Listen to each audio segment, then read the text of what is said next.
My question is around unconditional love, because this is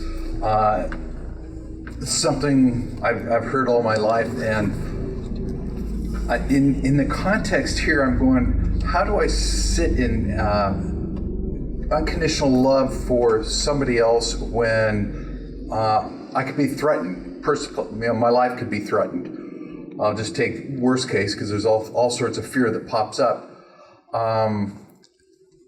So you see where I'm coming from. I'm trying to get my mind wrapped around there's unconditional love for myself, unconditional for this threat, and... Let's simplify it. Okay. Let's put you out of your misery. It's very simple. What unconditional love is you set no conditions for you to be a loving being. Okay? That means there are no conditions for you to express love.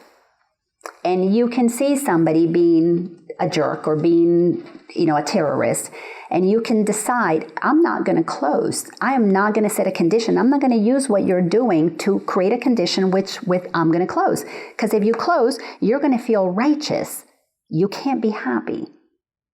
So unconditional love is, there are no conditions I'm going to set for me other than I'm going to keep my heart open. I am going to love what is happening. That does not mean you don't practice discernment. God, what would you have me do? Jesus, Bambi, what would you have me do in this moment? Somebody's coming at me with a gun. Well, I'm going to love you no matter what, because if this is my last breath, I am not going to go hating on somebody. Why? Because you're going to come back at that level of density. I'm going to go loving you because you know not what you're doing. So if Jesus could forgive those who nailed him, I can forgive you. Because unconditional love is a gift you're giving to you. It's not for them.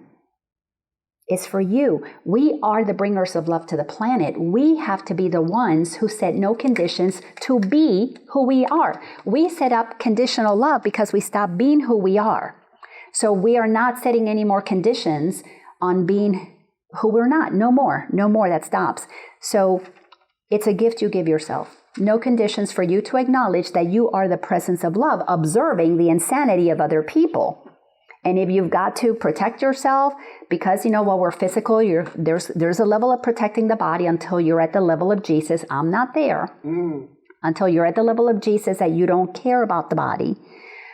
We are here to protect our bodies because we're using our bodies, the Course says, as a communication device. You want to use that body to communicate love.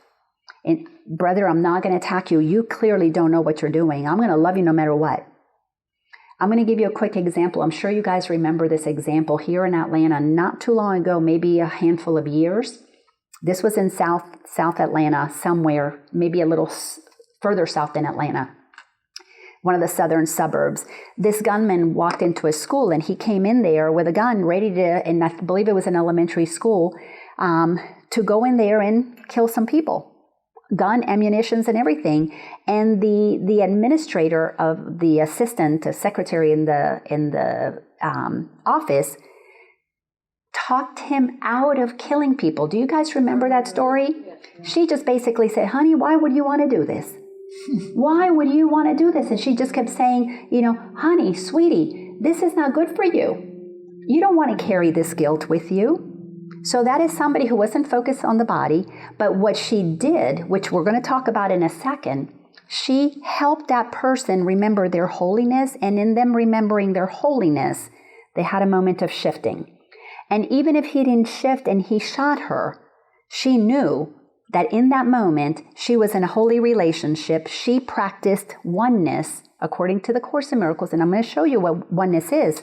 Oneness is there's no separation between you and a brother. You and a sister. Because when two of us come together, there is love. There is the Christ love. It's in that moment of total innocence, no conditions for me to see in you exactly how God created you. That is what's going to return us to heaven on earth.